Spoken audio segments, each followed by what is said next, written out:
my mom, I was playing with some girlfriends of mine, volleyball, just like messing around.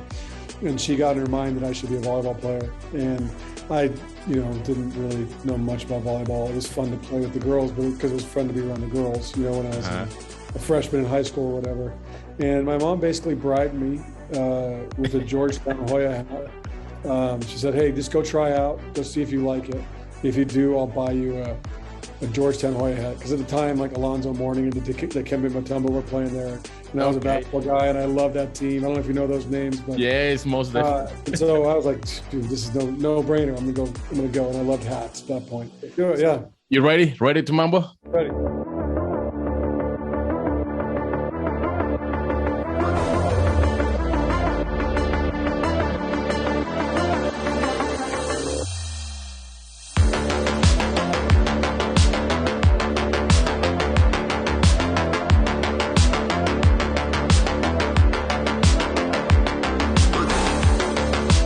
Appreciate it, man. Appreciate it. I know that you've been, in Stanford for, this is going to be your 5th season at Stanford as well. Previous to Stanford, you are a University of Illinois. Is that correct? You are total, 13 seasons as head coach with a good record of 274 wins and 103 losses only, winning back-to-back national championships. At Stanford, you won, 3 conference title.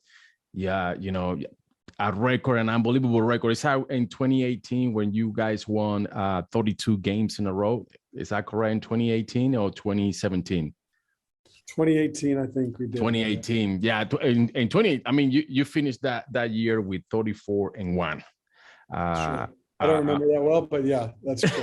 I remember the one loss. I remember the loss for sure to BYU. You remember the loss, right? Yeah. Always remember the losses. Don't remember the wins. I don't remember how many wins. Obviously, you remember when you win the championship and all that. That's pretty cool. But you remember the losses. I remember the loss to Florida a lot more than I remember the win. That's the one they stick in your mind, and you say, "Why do I lose that game?" Right? Hopefully you know why. But what can we do better to make sure it doesn't happen again? How come you are in volleyball? Because I know volleyball is not, especially for men, it's not as popular as baseball, basketball here in the United States, football. Yeah. So I grew up playing football and basketball and soccer. Mm-hmm. And I played football only 1 year in high school, and then I moved to just be a basketball player. And my mom, I was playing with some girlfriends of mine, volleyball, just like messing around. And she got in her mind that I should be a volleyball player. And I, didn't really know much about volleyball. It was fun to play with the girls, but because it was fun to be around the girls, when I was a freshman in high school or whatever. And my mom basically bribed me with a Georgetown Hoya hat.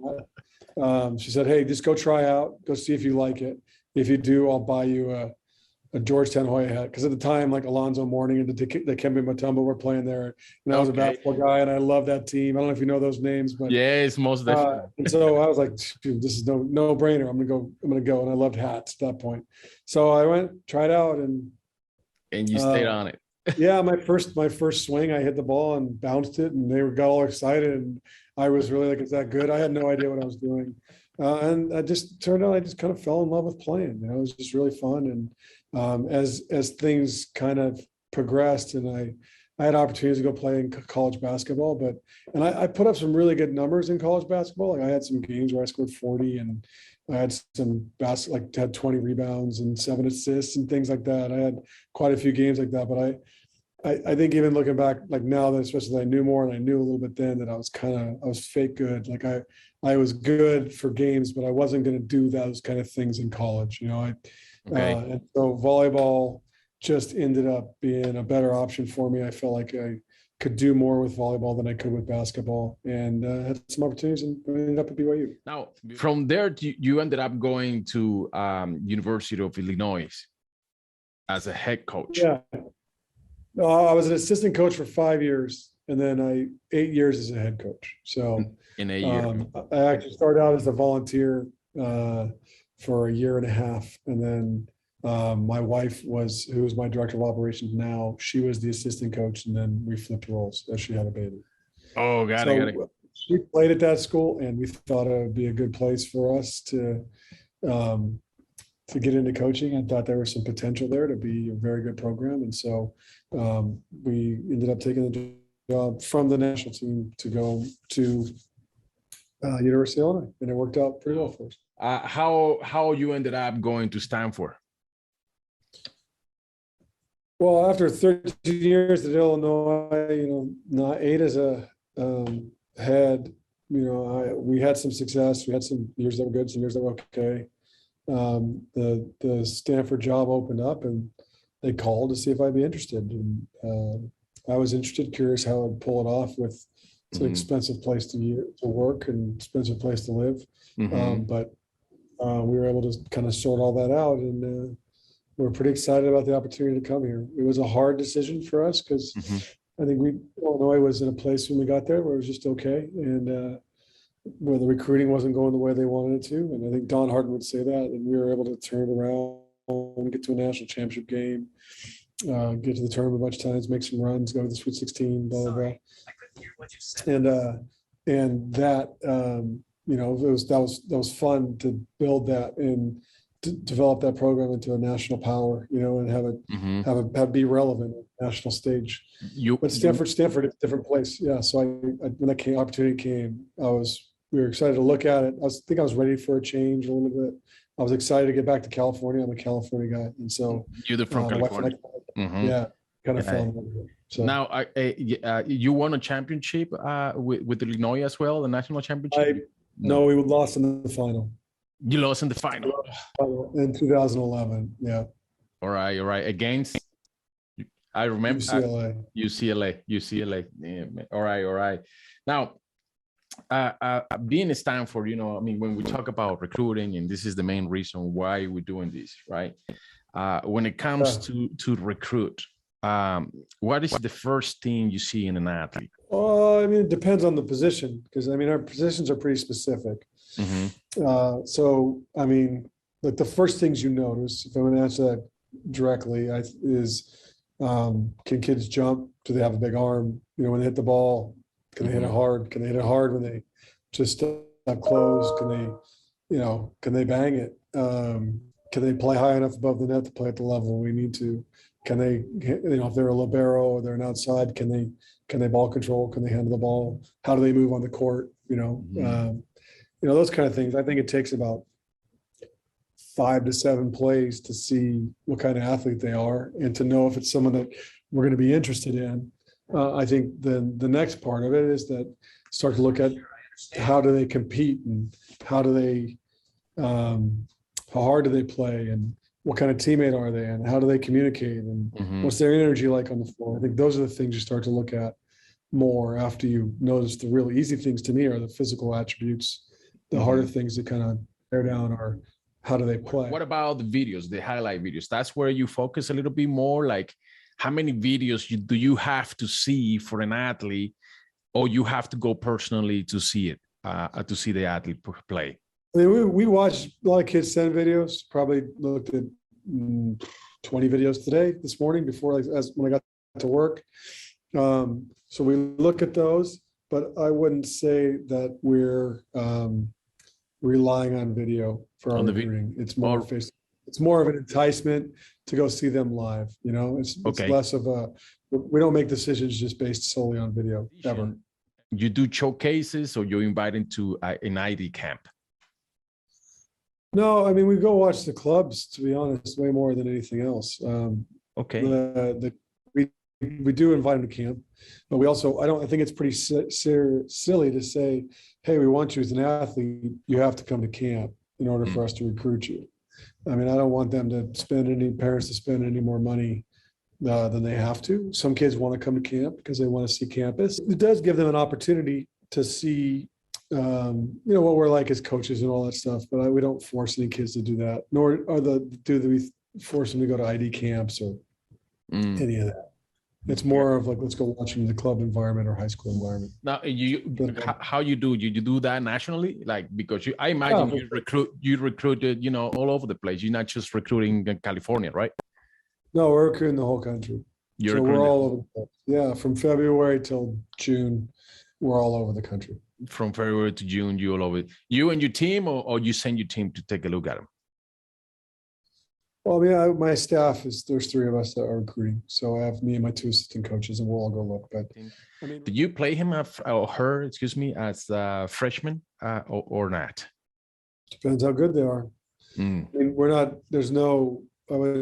I mean, I'm starting three freshmen now that are true freshmen, but they've earned that right. You know, I don't really care if you're freshman or sophomore, junior, senior. Whoever the best player is going to play. So I like that. I like that. Volleyball is tough because there's not like we can play minutes. Like basketball, you can play them for 5 minutes and then pull them out. It doesn't really work like that in volleyball. We're limited by the number of subs we have. I mean, you there to win. Yeah. As simple as that. Yeah, well, I mean, of course we are. Of course we are going to win. So whoever can help us win is going to play. And winning doesn't mean they're always like the most physical or most athletic. Sometimes it means they're the best teammate, or they provide a role that we need on the court. But we'll play whoever we think is going to help us win. Now, when we talk about the team, yeah. But on that topic though, I mean, I had the number one class in the country 2 years ago, and I had the number 2, 3, 5, and 10 recruit in the country, and none of those guys played. Now this year we had the number 2 class in the country, and I had the number 2 and 5 recruit, and they both started. So it just depends on what the talent's like above them. So it's not like there's some rule like, hey, if you're really like you're ranked high, you're going to play. It's more of can you beat out the person that's in front of you in our gym. So just want to be clear on that. I like that. No, I like that. I mean, because that's a challenge for them, right? I mean, you challenge your team. How many players you have on your team right now? 17. How is the training? You know, how many hours you train on a weekly basis? Well, we go 6 days a week. 2 of those are usually a match.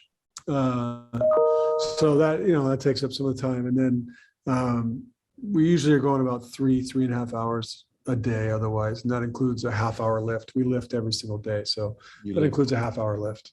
Tell me something is important, you know, where, you know, if I'm a parent, if I'm an athlete, I will ask you about this, which is the graduation rate. How is the graduation rate with you guys right there? At Stanford, it's 100%. 100%. 100%. 100%. It's always 100% stuff. If you got at Stanford and didn't graduate, you'd have to. I mean, it would be silly. And what Stanford is, I don't know how much you know about Stanford from an academic standpoint, but it's incredibly difficult to get in, and we only take like top level students. And so top level students. These guys are here more for the degree than they are to win championships, to be honest. So it's a whole different environment. It's a whole different environment than most schools. Excellent. So when it comes to academics, what is the first thing you guys see? You would take a look of the GPA, or you take a look of the SATs or ACTs? Well, we have to look at both of those because to get into Stanford, you have to be at a high level. But we also have to add what their rigor is and how difficult the courses are. So typically, by the time they come to school, by the time we go through the admittance process, which would be their junior year, to get their grades looked at, they would have to have at least 6 AP courses done by that point. The average GPA for us is like a 3.95 of the students that we have coming. 3.95. Okay. That would be probably the minimum, the 3.95. I wouldn't say that's the minimum because we have some people who've gotten in, but that's about the average. A lot of our students, I mean, that's unweighted. If you had a weighted average, it's probably more like a 4.2, 4.3, 4.4, somewhere in that range. I mean, we have these guys are great students. We don't have any. We can't get in like medium level students or even just okay students. We always they're the best students. Something important, you know, when an athlete is not performing as expected, okay. You know, how you overcome these issues with the athlete? I mean, try to see what the limiting factors are and what's getting in the way. Like, is it something about the way we're teaching? Is it something about the way that we're preparing? Is it something going on in their personal life? Is it something going on with them mentally and emotionally? Are there distractions in their life? I mean, I think that answer isn't a simple. That question is not a simple one to answer because it just depends on what's going on in their life. And so it's a conversation with them and trying to sort out what's going on and then trying to figure out how we all can move forward and help them be as successful as possible. But I mean, so I guess it's like n equals one in this deal. Whatever that person needs, we're going to try to sort out and help them. I think the key is that we're committed to that all the time as a coach to get to the bottom and bore down and see if someone's struggling, or if someone even wants to achieve at a higher level. How do we help them? How do we help them do that? How many times should an athlete approach you before you make a commitment with them? When you say approach me, what do you mean? Like as far as like send information, or do Yeah, you mean correct. Like, email you, contact you, maybe. How is the best? What's the best way for you for them to contact you as well? I mean, if they want to contact, like email is great and video is great, like, so I would rather see video than just, I know sometimes people send emails or letters from their high school coach or their club coach, it's like saying that they're a great player. I mean, we read all that stuff and that's really sweet. And I appreciate the opinion of the coach, but we're going to make decisions based on our own opinions. So it's really, if they send us stuff and their video is embedded in that or is a part of that and we can watch it, and then we find that to be interesting, then we'll go see them live. If we see them live and then we pay attention and do some background on who they are as a person and all that, and they're interesting to us, then we'll start to bring them to campus, and from there spend a lot of time with them, and then we'll know by the end of one visit, I think, on campus whether or not we want them. But if they're not enticing to us, or we don't like the way they compete, or we get some bad news from them and from their head coach or whatever, their coach of their club team or high school team, then we'll not even engage. I've seen people trying to send emails every week, which is not, I mean, I don't recommend that, because that's quarterly. But so you're like, are you asking like at what point does it become annoying? Is that really what you're asking? Correct. Yeah. So I mean, I think the once a week is a little aggressive for people. I mean, we still read the emails, we still pass them around as a staff. I mean, there's certain kids that we get emails from, and like when it comes, we like as a staff, they're like, oh, we got our email from so and so this week. So and there's good players that do that, and there's some players that don't. I think the thing, I want to say this: if you send one email and you're very good, we don't need more emails. But if you send an email and you're not very good, you're not going to convince us you're very good by sending more emails. And so I think we'll know pretty quick how interested we are from the first time we get to watch some video to see if you're worth following up on. But like, I think recruits think that they're going to convince us that they're very good because they send us so many emails. So much. I don't think that's just necessary. Now, if we're talking about communicating back and forth and trying to develop a relationship, like if they're of age, I mean, then I think it's, once every couple of weeks or once a week is probably appropriate. But the weekly emails with the kids that we know and they know, because we've expressed this, that we're not interested in them. Like so you straightforward right away. You would let them know right away. Hey, you're not fit my style or my program right now. You right away. You would tell them.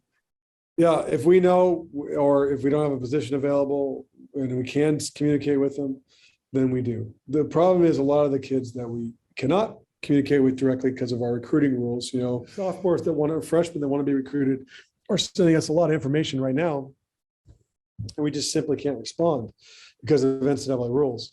And so those guys just are sending a ton, and they don't know that we're not going to be interested. So June 15th, we'll start responding like, hey, sorry, you're not going to be on our list. Now, in how soon will the athlete, you recommend for the athlete to approach in Stanford? I'd say whenever they feel like they think they could be a college athlete, if they think they're playing at a level that's high enough and they want to send some video, send it. I mean, we'll watch it. And we'll pay attention over time. The thing that seems like a waste of time right now is that really, I mean, doesn't make much sense to me to send stuff as fresh, because we can't talk to you anyway for another year. So why not just wait? Take your time, enjoy being a freshman, and then when you're a sophomore, if you want to get us aware of you, like that's when we'll evaluate all the. Would you make and have you make would you make an offer in the sophomore, or you wait until they Do you? We can't Okay. communicate with them directly at all. We can't communicate with them indirectly. So we can't communicate with them at all. So we're not going to make an offer until June 15th of their going into their junior year, Junior, yeah, around that exactly. time, and usually later than that. Yeah. So we're not going to really evaluate people to their sophomore year. We know freshmen. I mean, we know eighth graders because we've seen them play, or maybe they're playing up, or we've gone and watched them, but Mhm. we're still like a long ways away from making decisions on To those make a guys. decision. And Mhm. so to me, like, just don't even start communicating to your sophomore year. And your freshman year right now with the rules there, just relax and go play and have fun and Just work have on your fun. game. Yeah, yeah. Just have fun. Excellent. Just go figure out how to compete, put time in on your game so that when your sophomore year comes, your junior year comes, especially the end of your sophomore year, you're playing at a level where you can maybe play for the school you want to play for. But Mm. in the meantime, just chill out. Just Just chill out. chill. Just Yeah. and go get to work on your game. Yeah. Excellent. So that's my Excellent. fault. I mean, that's what I think about it. Yeah. Excellent. No, I like that. I I like don't know if that. that goes, I don't, yeah, I don't know if that's, incongruent with your recruiting, philosophy with your program, but that you're asking me, we're not looking at them as sophomores really anyway. So Oh no, oh wait no. till then. I'll be honest with you. I I'm not lying. I'm not lying to you right here. I always recommend, be serious in junior year. That's when you have to start being serious because first of all, you are developing as a human being. You growing. I mean, freshman, Yeah, you're still a kid. You're still a baby. And then 2 years you're gonna grow. You're gonna academics. To be honest with you, my philosophy as a recruiter is that I'm not pushing for any athletes to approach coaches as a freshman. To be honest with you, you can start yeah, developing, you can start working on it, you can start yeah, sure. that's like you say, have fun, but realistically you need to take it serious. To me, when you hit junior, that's what I recommend. I know recruiting services out there, you always keep listening to them and they always say, oh no, it start as soon as freshman year. I don't think no one is going to give you an offer as soon as you get a freshman year. There is no No, reason why to do that.